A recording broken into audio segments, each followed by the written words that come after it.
सभी दर्शकों का सलाम दिल्ली न्यूज़ में हार्दिक स्वागत है। दर्शकों, दिल्ली के अंदर में आगामी अप्रैल में दिल्ली नगर निगम के चुनाव होने हैं और इन्हीं को लेके पूरी दिल्ली में चुनाव लड़ने की तैयारियां चल रही हैं और जो लोग चुनाव मैदान में आना चाहते हैं वो अपनी तैयारियां कर रहे हैं। इन नगर निगम चुनाव में क्या क्या मुद्दे होंगे, हर वार्ड का अलग अलग मुद्दे होते हैं और उसी हिसाब से यहाँ के चुनाव लड़े जाएंगे। आज हम बैठे हैं किराड़ी विधानसभा के वार्ड नंबर 41 में। यहाँ पर किराड़ी में इतनी समस्याएं हैं और समस्याओं का तो ये समझो कि पहाड़ है। यहाँ पे एक समस्या नहीं, सैकड़ों समस्याएं हैं। जगह जगह पानी का भराव और कूड़ेदान सफाई न होना, बहुत सारे मुद्दे हैं। इन्हीं सब मुद्दों को लेके हम वार्ड नंबर 41 में बैठे हैं और यहाँ पर प्रसिद्ध समाज सेवी और चुनाव लड़ने की तैयारी कर रहे हैं राकेश सिसोदिया जी। आइए जानते हैं, मिलते हैं राकेश सिसोदिया जी, इनके क्या मुद्दे हैं और क्या क्या इन्होंने समाज सेवा की है और आने वाले चुनाव में इनके क्या क्या मुद्दे होंगे। नमस्कार जी। नमस्कार सर जी। सर, सबसे पहले तो हमारे दर्शकों को आप अपने बारे में थोड़ा सा कुछ बताएं। मेरा नाम राकेश है, राकेश सिसोदिया। मैं एक समाज सेवी हूँ। मेरा एक छोटा सा एनजीओ है जो मैं अपना चला रहा हूँ। तो मेरी काफ़ी टीम है जो काम कर रही है। हमारे कुछ मुद्दे भी हैं और उनमें से एक मुद्दा आता है हमारा लोकल एरिया का आता है, लोकल एरिया का डेवलपमेंट का आता है, साफ़ सफाई। क्योंकि इससे बहुत आपको पता ही है कितनी बीमारियां हैं, कैसे मतलब लोग अपना जीवन का कैसे करते हैं जी। बहुत सी चीज़ें ऐसी हैं कि हम समाज के सामने रखना चाह रहे हैं कि आप कब तक ऐसे रहोगे जी। तो उनमें से अब आने वाले टाइम में एमसीडी चुनाव आ रहा है तो हमने कहा एक बार अपनी आवाज़ रखी जाए चुनाव के अंदर भी। अच्छा राकेश जी, आप राजनीति में आ रहे हैं, चुनाव लड़ रहे हैं और सबसे पहले आपके पास में ख्याल कैसे आया कि आपको मैं चुनाव मैदान में उतर, मतलब कहाँ से शुरुआत हुई आपके मन में? शुरुआत अब मैं आपको शुरुआत करके बताऊंगा तो आप भी हंसोगे आप जी। एक्चुअली ये अभी चल रहा है 2022। जी। 2011 से मैं अभी तक अपनी 3 गाड़ियाँ बदल चुका हूँ, सिर्फ और सिर्फ इस वजह से कि यहाँ पे जो पानी का जगह जगह जल भराव है, इससे गाड़ियाँ गल जाती हैं, ख़राब हो जाती है। जो गाड़ी 4 साल चलनी चाहिए वो 2 साल में ख़त्म हो जाती है। जी। मेरी 2 गाड़ियाँ ख़राब हो चुकी हैं। एक बार मैं जा रहा था यहाँ से तो मेरा फ़ोन गिरा जेब से, गिर के वो ख़राब हो गया। तो अब ये मेरा एक था कि मैं अपना जो जिस समस्या से मैं जूझ रहा हूँ उससे कोई और ना जूझे। जी। ये मेरा सबसे बड़ा मुद्दा है। ये कब तक हम ऐसे रहेंगे, हम कब तक ऐसे रहेंगे। पिछले जो हमारे पूर्व पार्षद हैं उन्होंने भी कुछ नहीं किया। उन्होंने 10 साल यहाँ पे अपने मतलब 10 साल से वो पार्षद थे, उन्होंने कुछ नहीं किया। अब वो दावेदारी ठोक रही कि मैं भी पार्षद इसे करूँगा, ये करूँगा, वो करूँगा, इस तरीके से आपको ये सुविधाएं दूंगा, यहाँ पे वृद्धाश्रम खोलूँगा। उन्होंने एक बहुत बड़ा पर्चा था, मैं मेरे पास है नहीं, वो आपको पढ़ के सुनाता। उसमें इतनी बातें लिखी हुई थी, इतनी बातें लिखी हुई थी कि आप पढ़ते पढ़ते पढ़ते पढ़ते ना सो जाओगे। जब आप पार्षद थे तब आपने क्यों नहीं किया और अब आप क्या बेहतर कर दोगे। जनता से क्या क्या वादे किए और क्या क्या पूरे नहीं हुए। सर, सबसे पहला तो निगम पार्षद में क्या होता है, जगह जगह जलभराव, जो समस्या हम झेल रहे हैं वो नहीं होनी चाहिए। जहाँ जहाँ पे टूटी नालियाँ हैं वो नहीं होनी चाहिए, पर वो उनके टाइम में भी थी, आज भी हैं। ठीक है, हम जिन मिलने जाते हैं, हम अपनी कुछ समस्याएं लेके जाते हैं, वो नहीं सुनते। वो कहते हैं ठीक है हम देखते हैं, करते हैं। अब जो देखते हैं करते हैं वो, और जो हम गए हैं उसने बीच का समय, ठीक है, मतलब समय आप समझते हो, समय से सबका कीमती है।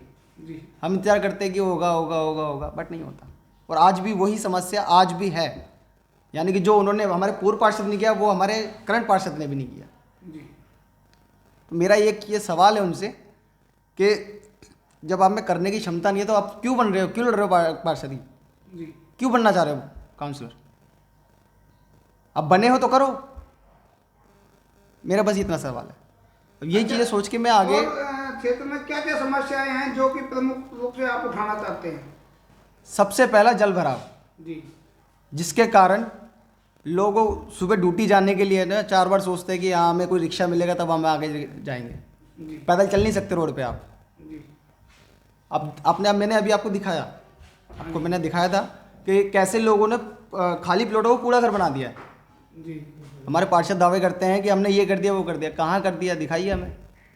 हम भी आपसे कुछ पूछना चाह रहे, दिखाइए, क्यों नहीं दिखाते। अब यकीन नहीं मानोगे, मैं वार्ड 41 का क्षेत्रवासी हूँ। मैंने आज तक रविंद्र भारद्वाज को नहीं देखा। अच्छा जी। 5 साल से पार्षद हैं वो, मैंने आज तक नहीं देखा। यहाँ तक कि चुनाव प्रचार जो हुए थे लास्ट टाइम, उसमें भी नहीं देखा आज तक।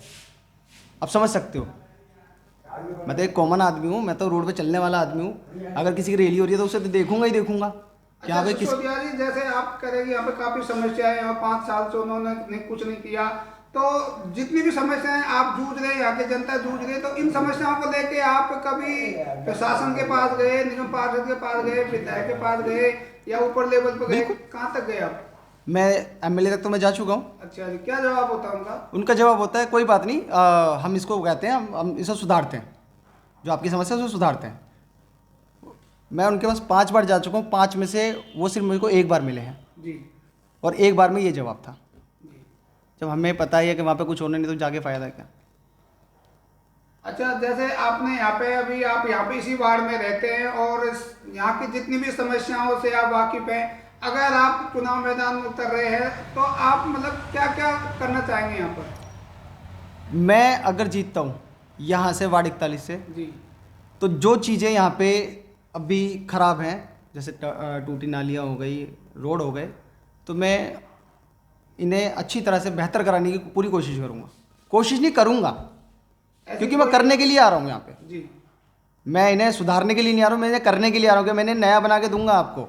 रोड अगर मेरे अंडर में नहीं आता, मैं अप्रोच लगाऊंगा, मैं कुछ ना कुछ करूंगा, मैं उसके लिए लड़ूंगा, प्रशासन से लड़ूंगा कि इसे बनाओ। ये कब से पेंडिंग है?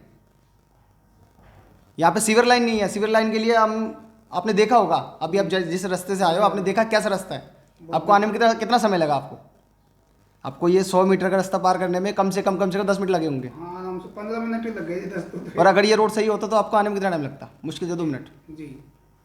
मतलब हमारा टाइम कीमती नहीं है। मैं अपने जो पार्षद हैं, करंट पार्षद है, उनसे पूछना चाहता हूँ कि हमारा टाइम की वैल्यू नहीं है? मतलब हम सिर्फ वोट देने के लिए हैं क्या? 5 साल में 1 बार आप आते हो, हमें वोट दो, हमें वोट दो, क्या हम उसी लिए हैं कि हम 5 साल बाद ही याद आते हैं? जब हमारी समस्या होती है तब क्यों नहीं सुनते आप? अब यकीन नहीं मानो, लास्ट टाइम भी ये मैंने एक लिस्ट बना रखी है, आपके सामने है, ये मैंने 12 कैंडिडेटों की लिस्ट बना रखी है, उधर में तो अभी बहुत थे। अच्छा, जैसे हमने पीछे भी देखा था, काफी जैसे घर काफी नीचे हो गए हैं और बगल में जो खाली प्लॉट है वहाँ पे भी कूड़ा भर दिया, पानी की सफाई नहीं है। इन समस्याओं को देख के आप आगे आए, तो आपको देख के युवाओं में मतलब कितना जोश है? सर बहुत जोश है, युवा तो मेरा पूरा समर्थन कर रहे हैं, कह रहे भाई साहब आप आगे चलो, हम आपके साथ हैं, आप कुछ तो करो। और मैं आपसे एक चीज़ यह कहना चाहूँगा, जो चीज़ मैंने सोची है करने के लिए, मेरे जैसे हर युवा सोच लेगा ना, तो हर गली में एक नेता खड़ा होगा, हर गली में एक समाज सेवी खड़ा होगा, हर गली में एक अच्छा आदमी खड़ा होगा कि हाँ मैं कुछ करना चाहता हूँ अच्छा अपने क्षेत्रवासी के लिए। बहुत सी चीज़ें हैं, मैं अगर आपको गिनती कराऊंगा तो ये है ना, समय बहुत लंबा हो जाएगा, आप मेरी पूरी रातें मेरी बातें ही सुनते रहोगे। बहुत चीज़ें हैं। सिसोदिया जी, आप चुनाव मैदान में उतर रहे हैं, क्षेत्र की जनता से, वार्ड 41 की जनता से क्या अपील करना चाहेंगे, क्या संदेश देना चाहेंगे? मैं क्षेत्र की जनता से सिर्फ और सिर्फ इतनी अपील करना चाहूँगा, कि आप वोट दें, आप अच्छे कैंडिडेट को वोट दें। आप किसी पार्टी को दें, आप किसी को भी दें, आप निर्दलीय कैंडिडेट को दें, किसी को दें, आप जरूरी नहीं है मुझे दीजिए, पर आप वोट दीजिए, क्योंकि वोटिंग रेशियो यहाँ पे बहुत कम है। वोटिंग आपकी 40% होती है, मैक्सिमम 40%, 40 to 45 मैक्सिमम। आप वोट दीजिए, पर अच्छे कैंडिडेट को दीजिए। मैं चुनाव में उतर रहा हूँ, जरूरी नहीं है मुझे दीजिए, पर अच्छे कैंडिडेट को दीजिए, ताकि वो आने वाली समस्याओं का, जो आने वाले टाइम में इन समस्याओं का समाधान कर सके।